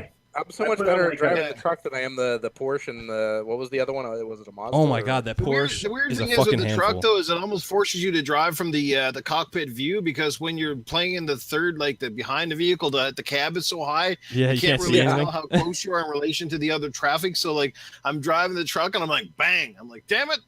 Bang! I'm like, oh, let's go to the cockpit view. Oh, this is better. You know, and I like the sound of those trucks. They sounded pretty cool. Like, I mean, it's a nice distraction and diversify the lineup of vehicles in the game. But overall, I mean, man, even on the Xbox One S, the graphics and it's just amazing how good that game looks and how it plays. It's stellar. If you're a racing game, it's the must-have, bar none. So I pitched to Alan Hartman the ability to add a CB radio add-on. Oh, dude, that'd be so cool. So he could totally be like, nice. Breaker Breaker 99, Nine, I'm coming around first. Any bandits over there? Any bandits over there? Come on, imagine how cool that would be. That'd be so Everyone cool. in this channel would be buying that. Absolutely. You guys, I would sell so many units in officially licensed Xbox Forza CB radio. I'm telling Roby, you. here, let me toss Gold. an idea at you. Maybe you can throw this back to the guys and know, but you need to tell some guy at Microsoft Studios that one way or another, they need to, like, say, get some dudes from Turn 10 or whatever to make, like, an official Mario Kart style game for Xbox that has the like Conquer and has Master Chief. And could you imagine how cool that would be? Like, you know, like I just keep dreaming about a game like that, and it would Talking sell about like X-Card. crazy. You know, X-Card or something. X-Cart X-Card, yeah. sells sure. itself. X-Card. That'd be awesome. X-Cart. Anybody- It could be anybody, like just some guy at Microsoft Studios, and then I will have fulfilled my dream. I have fulfilled your dream. Right, exactly. You said anybody. Absolutely, anybody. Again, He walks up to he'll the just girl in the walk up. cafeteria. Hey, we want to make a cart game. Is that cool? Is it cool? He'll Yeah, walk like up to a 25K, random you'll pitch that person idea. wearing an Xbox shirt and just say, That's right. "Hey, we should do this." I would It's totally like, do. no, what do you want to order from Mod Pizza? What did you guys think of the new Porsche car? man. I thought it was a handful to drive. That thing is. I watched Pain. you It's very crash. strange. It braked weird. It was like a bathtub with wheels on it. Well, I heard there was an update that kind of fixed the way that the car handled. So, So what they was did that is- true, or did I mishear that? I hope they didn't really fix it, because if the way it was driving is the way it's supposed to drive, and then they fixed it, that means they just dumbed it down for people. Like, I don't want that to happen. Yeah, if they fixed it, then they fixed it because something was broken. They wouldn't go the other way. All right, good. So. That's what I'm hoping. Because it understeered like crazy. I couldn't, like, oh my God. I'd have to, like, just plow the brakes to bring the front end down on it, and, it was a pain in the ass to drive. I'm loading it up now because I played it a while ago. I'm gonna play it real quick and see if it's actually different now. Yeah, that Nissan was much better though. And even Yeah, on the Nissan wet was track, and that was cool fantastic. how the track started to, like, you know, once it got wet, you could feel the difference in the traction. Oh, yeah. Plus, Nürburgring is just an amazing course. Track, I yeah. can't wait to do not up the F1 course, but basically just do Nürburgring.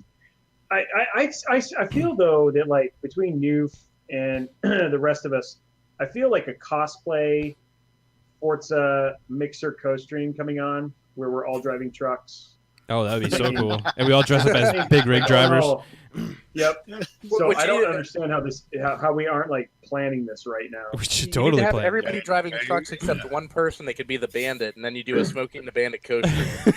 Candy There we go. cane. I mean, I'm supposed to do Evil Never Dies with SheWulf. I mean, like, the guys should get together and do a co-stream of Forza doing the trucks. Oh, that would be And fantastic. Smoking the Bandit.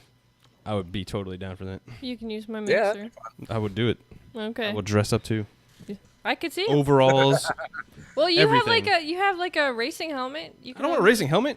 I want to look like a big rig trucker. Oh, Everybody puts on a racing helmet when we're on the videos. It'd be hilarious. Yeah, I'll get The my goggles flannel on and button everything. down and I'm get gonna my look like the most unsafe driver ever. Like, I'm going to and plus it's Halloween, so it's gonna be really easy to go find a super amazing costume. Oh yeah. yeah, it is. For sure. I'm going to take I'm just advantage gonna buy of a this steering wheel and month. sit on the toilet. Like, I'm literally like, there's gonna be so much fun that you can do with streams with the fact that this is like the month of Halloween. Well, in October when it gets there, Pretty close. pretty close.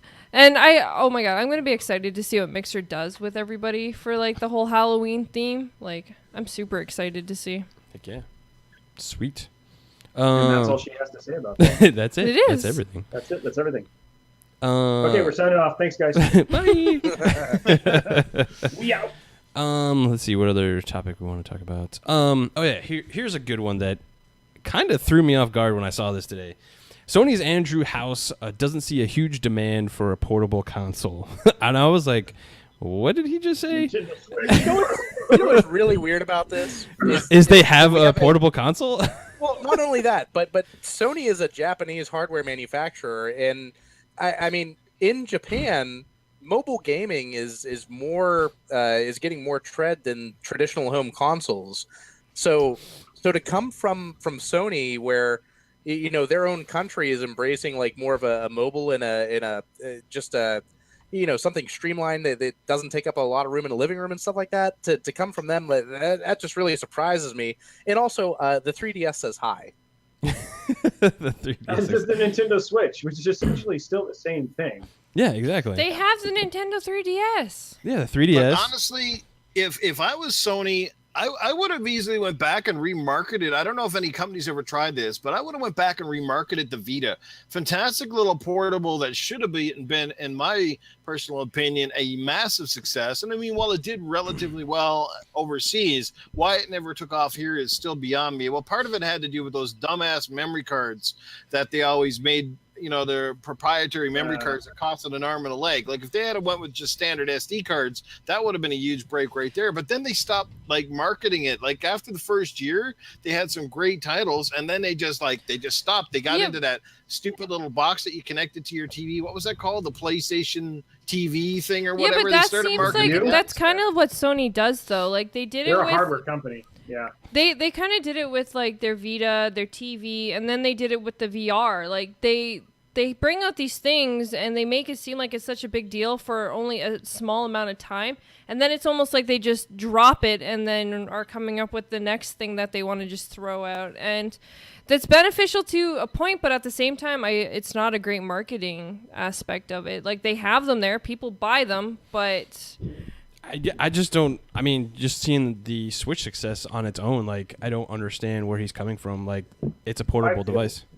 I feel like the Switch. I feel like the Switch was the evolution of the Vita. To be honest, I agree. I think what happened was that now what he's saying is that it's similar to Satya with what he talked about with basically adding another mobile ecosystem. Is that the Switch is kind of between the Switch and the 3DS. Nintendo has kind of taken over the entire span of the the console, the handheld market at this point, right? Yeah.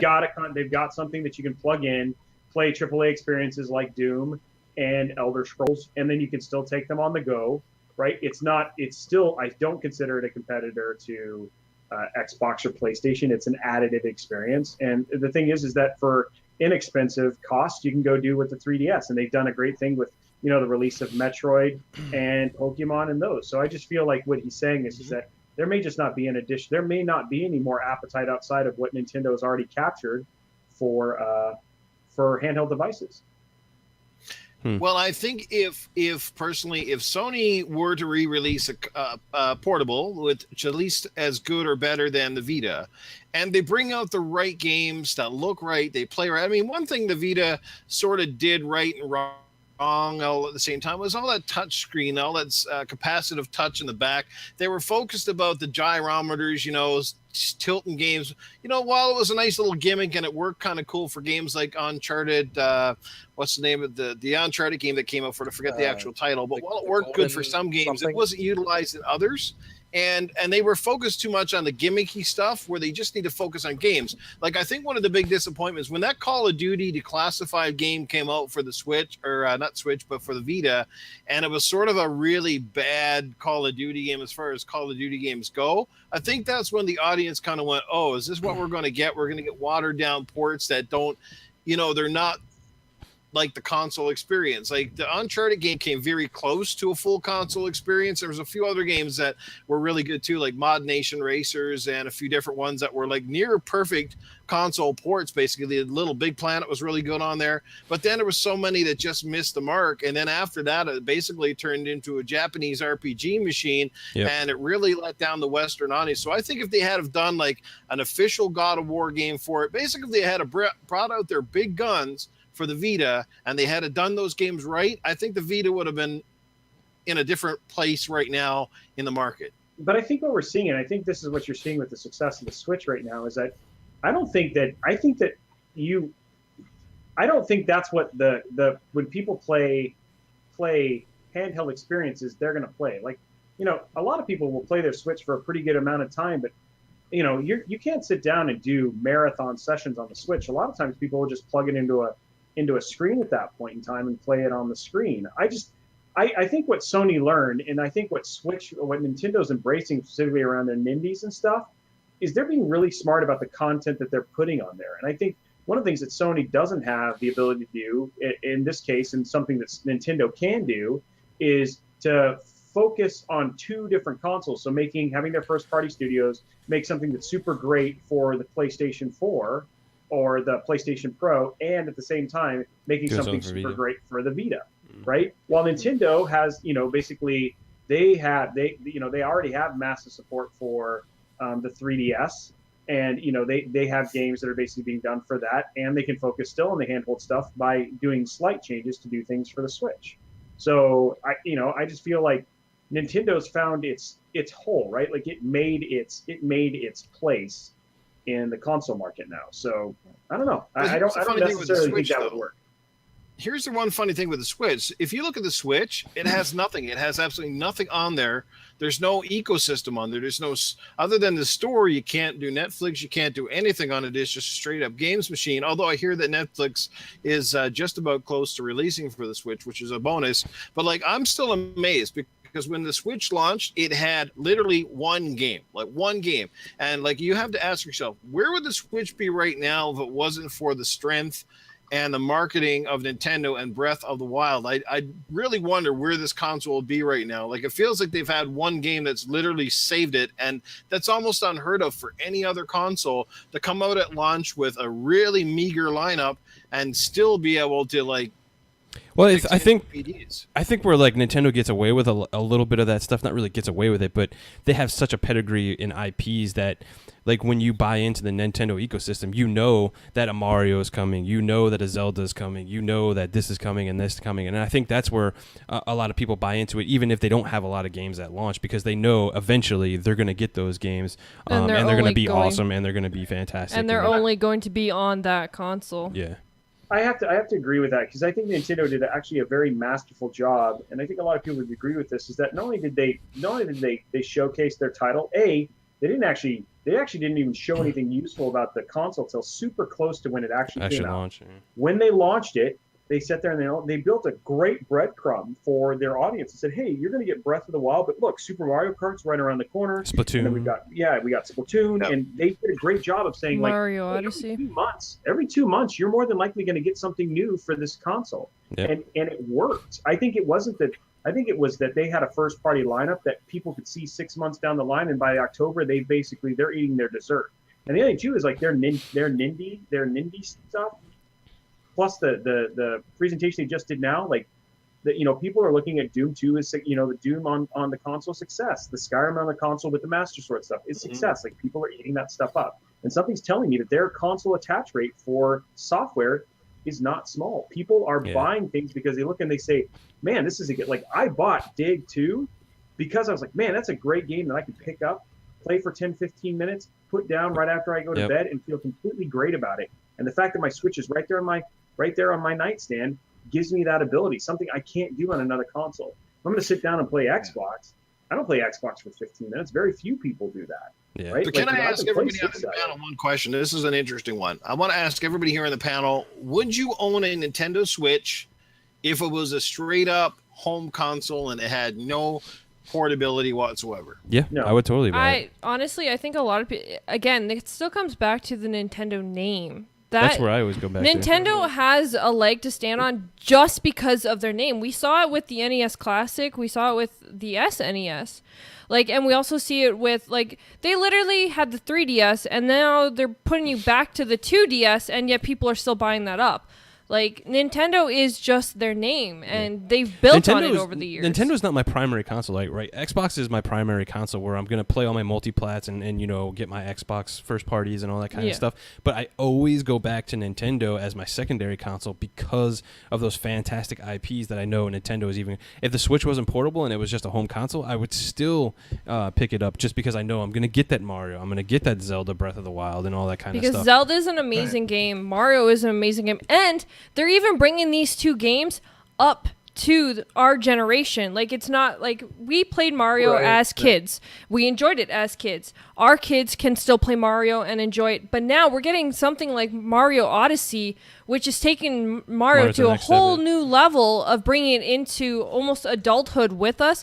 Even Zelda, how they're actually bringing him into like Elder Scrolls and stuff like that. They're bringing these games into, you know, the generations, but still keeping other games like you have Mario Kart, which still works with the younger generations below us. And of course, we put our kids into those as well. Like, we're like, oh, hey, go play this. You know, we had a huge fun playing this. You guys will probably like it. And so it builds it just on that alone. And that's part of the brilliance of Nintendo and their first party IPs is that, you know, for people in our generation, we grew up playing Nintendo with the NES and the SNES, and they continued to make these games throughout their generations of hardware, so that even today, you know, me as a 34-year-old who has kids, like, I haven't played a Mario game in a long time, but I'm really interested in getting the Switch so that my kids can play Mario, my kids can play The Legend of Zelda. They'll have an idea of what I'm talking about when I reference these games. So in a way, everybody has had the opportunity to grow up playing these Nintendo IPs. Yeah. And that's what draws people to Nintendo as a hardware manufacturer and as a game publisher. So I'm gonna chime in here because I think you actually ask a very good question, and I think there's historical data that tells people that it not necessarily is that a success story for Nintendo, because I think the Wii U is a story where they did have those games come out and it didn't equate to success for that particular console. I would say that if they did the same thing and it wasn't portable, I would probably be less likely to have bought it day one. I agree that that they have a lot of pedigree when it comes to their back history and backlog of titles. But I'll be honest, I think that Switch did something brilliant when it set itself apart being a portable / console that you can plug in terms of people thinking that not only am I now getting, because I think people thought the 3DS experiences were more AA, maybe even single A. There were a few what we might consider AAA, but they're still portable. I think what Nintendo did was take what people consider AAA experiences and put them on a handheld, which nobody had actually ever done yet. And I think what Breath of the Wild did, and what Zelda nailed, is that it said, look, here's something that, dude, it was a straight up like 9, what's the Metacritic on it right now? It's like 9+, right? On a handheld console. And everybody was writing about it, and not just for 1 week, like, which is what you usually see with Twitter, Destiny 2 or something like that. You only see it. People are talking and continue to talk about it, even as it continues to go out. And I think that's something that's a great point, actually. Different here. I like that you bring that up, because that's how I felt when I had a 3DS, and I got rid of mine ages ago because I knew the Switch was coming out. I just felt like when I had the 3DS, while it was a cool little system with some great novelty effects and things, I just felt like the games itself never elevated themselves. They felt like they were literally made for like a 12-year-old, like everything, like from top to bottom. There was hardly anything on that system that oozed, this is a AAA game. Maybe it was because it was based on really ancient architecture, and the graphics were just, for the lack of a better word, the graphics on 3DS were lacking. I mean, Nintendo's games always look good, but they always were cartoony, in style. But now the Switch is really elevating itself on different levels. We've seen an evolution in the graphics, even on the Zelda game. Now that Bethesda's really jumping on board with some of that M-rated stuff, I'm finally starting to feel like this is a portable I can sink my teeth into, that not only caters to the big kid in me, but it also caters to, the 41-year-old that I am, with games like Doom and LA Noire and Skyrim and stuff that I can now play in little chunks, or I can play for long hours on end, and I can take it anywhere, and that's what I love about it. Nice. I feel like if Nintendo stays along this path, like if there is a Switch 2 or whatever it was, I don't think this would be. I don't think it would be the same failure that you saw between the Wii and the Wii U. I think if the Nintendo Switch continues to get more powerful and they continue to embrace that AAA, both handheld, mix between handheld and console kind of line that they've built, I think they've got something, right? And then I think that there's still a massive market. I mean, the 3DS is still printing money. Yep. Because there's a game and an audience there that plays those games too. So, I'm super proud and super glad to have Nintendo in the mix again, right? Like, I know people were worried, and I think when people saw the Switch, they were worried. But all in all, I think Nintendo's kind of settled the doubters as well, because you see all of these guys jumping in, and I think they're being very, very smart. They're embracing their differences, and they're doing that not only in how they market their console, but like how they do their presentations, their Nintendo Directs. Like, they are being distinctly Nintendo about everything. I think that they still have a lot of work to do around their online stuff. I still think that in the world of modern LTE and everything like that, they're still behind there. But I think that will come along as well. I think Sony did the same thing with PSN. I think Nintendo can catch up as well. Well, you also have to look at the fact, like, cell phones have come so far with their technology.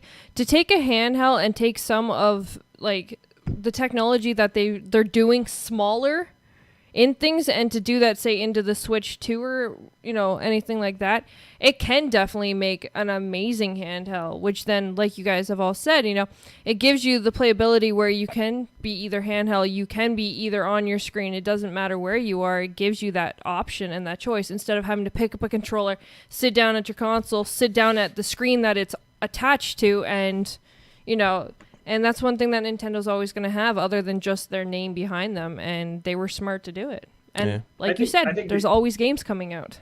Yep, and I think the other thing too is that I think that was something else that they also recognized with phones, is that phones can't be Nintendo Switches, right? For all the things and all the multi-purpose that a phone has, Nintendo Switch created something different that was different enough that it doesn't feel like a phone should be able to do that. Right. So I think they did a great job, and I think the Switch is a great console, and I'm really glad to see that Nintendo's having the success that they're having with it. Same here. Competition is fantastic. Yes, it is. Especially in a new area. Yeah, so. And we don't need another Me Too console in the space, right? Like, exactly. Yeah. If you had three that were exactly the same, pretty much the same hardware, it's like where somebody's going to be the odd man left out. You know what I mean? And even with Atari now bringing out that console for next year, I mean, it makes me wonder. That's kind of another dynamic altogether. I'm sure it's something we'll touch on at another time. But like, how much space can survive in one space? We saw it was pretty tough in the generation before last when you had GameCube, Xbox, PS2. There was 4 or 5 consoles out at that time, and they were all struggling to find space. So at least outside of the PS2, anyway. Yeah, it's gonna be interesting. I want to touch on this because I want to get Roby's opinion on this one as well. It's like Halo 5 is getting 4K treatment, but no HDR support, says Frank O'Connor. He kind of explained, you have to go in and touch up all the artwork to do HDR and all that kind of stuff. And they're probably working on their next project. But Roby, how much do you know, like, how much goes into getting an HDR game like out there? How much they have to touch up the artwork and, going over all that kind of stuff? I know it's not like a push the easy button kind of thing. No, it really isn't. In fact, I mean, most of the time, like when we think about the first games that were basically HDR, which I mean for us was, we talked a little bit about it around the Recore time frame, is that like you have to start that stuff with that in mind, right? Like HDR is a different color. It's a different color gamut, right? And so I think that Frank and those guys, the guys at 343, did a really good job of trying to make it very clear as to why HDR isn't going to be a thing in Halo 5. And I think it's I think bang for buck, I think people would much rather them be working on whatever is next for Halo than trying to go back and retouch assets for Halo 5 HDR. Yeah, I agree. And the other thing too is like the number of HDR televisions, currently right now, I would say, isn't there for it to make sense for them to do that either. So I think they're definitely doing what's best for the customer in mind, right? While still giving those of us and many of us who are getting an Xbox One X, an opportunity to enjoy Halo, just like we're going to enjoy many other games with X enhancements. So yeah, I think it was the right thing. Well, and I think another thing with HDR is not only do you get an improvement in the colors of the textures and everything, but you really get a dramatic improvement of the lighting and the lighting detail. And to go back and rework all of that for every asset that's in Halo 5, which, I mean, if you have Halo 5 right now, it's at about 100 gigs or maybe it's a little bit more. So to go back and touch up all of those assets, that's going to be a considerable chunk of time for 343 to invest in. When personally, I would rather have them investing that into Halo 6. So I mean, I'm even surprised that they said there was going to be some HDR implemented. They said it was going to be brief. It's not going to be like full HDR, but there's going to be a little bit there. So I think that is surprising because I didn't think there would be any HDR at all. I thought it would just be getting the up-res in some improved textures. So the fact that they're even talking about HDR, that means they're thinking about it. We're going to see it in the next Halo release. But to go back and make a game like that, I don't think we're going to see any games that released prior to last year getting HDR added to them. Even like Battlefield 1, the fact that that's getting HDR added to it when that wasn't out when it originally released, like that's a huge step up for the game. Yeah, I agree. Like when I first read this, I was kind of like, oh man, because HDR is like really cool. But then I was like, well, if you look at like Halo when you play it, like they have a beautiful color palette already in that game, so it's like fantastic to look at when you're going through the game. It looks wonderful. But then when he actually touched on the multiplayer aspect, and he was like, well, if you think about it like this, and like what the colors do, and the red versus blue, and all this other kind of stuff, and I was like, absolutely, I'm on board. Don't touch the multiplayer because I think it's phenomenal as it is. Please don't mess with it. So I was totally on board with it. So I think whatever he was saying made absolutely great sense, and I'm glad that they're doing what they're doing. Well, Halo has a championship league going already, right? Like you don't want to do can't mess with that. Yeah, it's the same thing as what StarCraft did with StarCraft Classic mode, right? Like there was only so much they could do without ruining anything. Competitive community that already exists. That would be the worst thing they could have happen. Absolutely. And I mean, personally, I appreciate that they're focusing on the image quality over the HDR because I love HDR. I've said it many times on many previous episodes how awesome HDR is when it's implemented in the games. But to go back to 2015 game and implement HDR, I'd rather see them focus on that image quality instead of HDR enhancements. Yep, I agree. And I just think there are more people who have just 4K televisions than 4K HDR TVs. Yeah, I agree. I think next year will probably be a little bit more, but yeah, focus on what is best for the game right now. Fantastic. That's pretty much the show, guys. I'm going to let everybody, shout out what they got going on and all that kind of stuff, and we're going to get out of here. Love everybody in the chat. You guys are fantastic as always. Mr. Roby, what do you have going on, sir? Thank you for joining us. Well, what do you mean by what do I have going on? What does that mean? What are you doing? Where can they find you? I've got a little bit of an issue with my left hand. My ring finger and my wedding ring has been slipping. But if you pay him $25K. Is that what you meant? Or what? Like, sorry. Hey, that's a good problem to have. That means you're losing some weight there. Yeah, exactly. Yeah. Oh, hey, yeah, that is something. So, next year, a couple things that I'm doing. I don't know if this is the right thing, but next year I'm summoning 2 mountains. Dude, that is awesome. I'm going to be summoning Mount Rainier and I'm summoning Mount Fuji. So within a month of each other. When's Everest? So that'll be pretty crazy. So there's that. You can find me on Twitter at Roby1Kenobi. You can also find me on the Morning Mixer from 5:30 to 7:30 most weekday mornings. Sometimes SheWulf streams with us, which is always fun. We're doing Destiny. Tomorrow we're going to be playing Halo Wars 2, the new expansion. You can also find me on the Age Up videos for Age of Empires. You'll see those coming out here pretty soon. I'm the beta guy, and I do a lot of stuff for Age of Empires. You can find me. I'll be doing Extra Life this year, so you'll be seeing me there on the official Xbox channels. I also do some Mixer stuff as well, just on the official Mixer channel. So, yeah, you can you kind of see me in a lot of places. I'm sorry, I apologize. My ugly mug is as prevalent as it actually is. Oh, stop. But now that I have a beard, it's better. I don't look like I'm 10. I don't think you ever look like 10, but SheWulf, what you got going on? It's pretty much just you can find me here on Console Corner. You can find me on the Gaming Den, and I do a lot of streaming on Mixer. A lot with Roby. Yep, some days. Sometimes. When they're so nice and allow me to jump into the streams. Sometimes they're like, no, she's weird. We don't want her. But usually they're nice, and I play Destiny with them. So she makes us look really bad at it. But yeah, when are you getting partnered, SheWulf? Like, I'm curious because I think you got the numbers and everything, right? So okay. She's on the second or third. I'm on the second stage of partnership. The whole partner push thing for like getting views and stuff. I'm kind of waiting to hear if I like get the interview. So. Oh, I wonder what's in the interview. I could go talk to him. I want to find out. I want to make it hard. Like, for 25K, ask her these questions. Yeah. I'll be like, here are the questions you need to ask her. Oh, that'd be hilarious. Wow. It depends on anybody. Who what you want to be depends on. She's gonna be like, Robbie! But yeah, I stream in the morning though, from 8 in the morning till 12. So you guys can come join me. Oh, that's so awesome. Newf, what you got going on, dude? This episode of the Console Corner has been brought to you by Depends. Thank you for watching. Which will cost you $25,000 to Roby. 25K. First off, Foxy, we want to say that we missed you on tonight's episode. I know lots of people in the chat were curious as to where you were tonight. So obviously the love is out there for you, girl. We hope that you get back on the next one. Roby, thanks for coming on by. And first of all, it was always awesome to have you here. Make sure you stop ducking me over on Xbox. We got to play some Destiny together, bro. I'm sorry, and you were breaking. Recently lost 180 pounds. I got rid of my wife. No, just kidding. Guys, basically, you know me, playing some Destiny 2, still into the grind here right now. Hopefully, going to get back to some Mass Effect again. I know, surprise, surprise. I really want to finish that game off here at some point in time. Feels like I've been at it for eternity. And I just recently put up some new videos. I have a new Cletus video up, backed by popular demand. So go check that out on my channel. He actually plays what the hell is it? Dynamite Fishing World Tour. So as you can imagine, a few laughs will ensue. But that's about it for me, guys. Thanks so much for watching and hanging out with us, and all the people that will catch up with the replay. Nice. Mike, what you got going on, dude?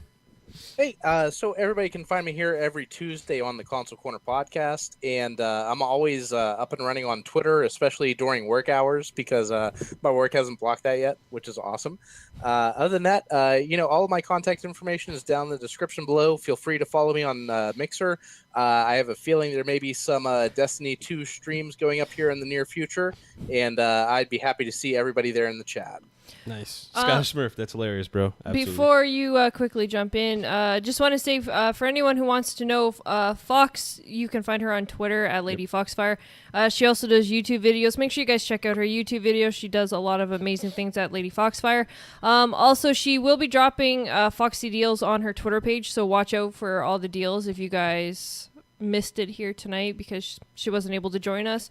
And all of our prayers go out to her and her family in Puerto Rico, and all of you guys in Puerto Rico. Our prayers go out to all of you guys, and hope everybody is safe. Now, you guys should watch the best video she ever did. It's called "What Does the Fox Say?" She is amazing. This is oh my God, our kids sit there. What the hell was that? That's awesome. Anyway, she's really good in that, and you should subscribe to that channel as well. So she does more great videos. It's fantastic. I want to be a big thank you to Roby for joining us. You have an open invitation for the Console Corner, man. Anytime you want to come on, you are more than welcome. It's fantastic always having you on. You're a blast. I'm GKB, the Governor. You can find me on Gamers Knows Best on YouTube and or Twitter. We love you guys. Thank you so much for rocking out with us. I hope you enjoyed the show, and we will see you next week. Later. Hasta la vista. Kaboom.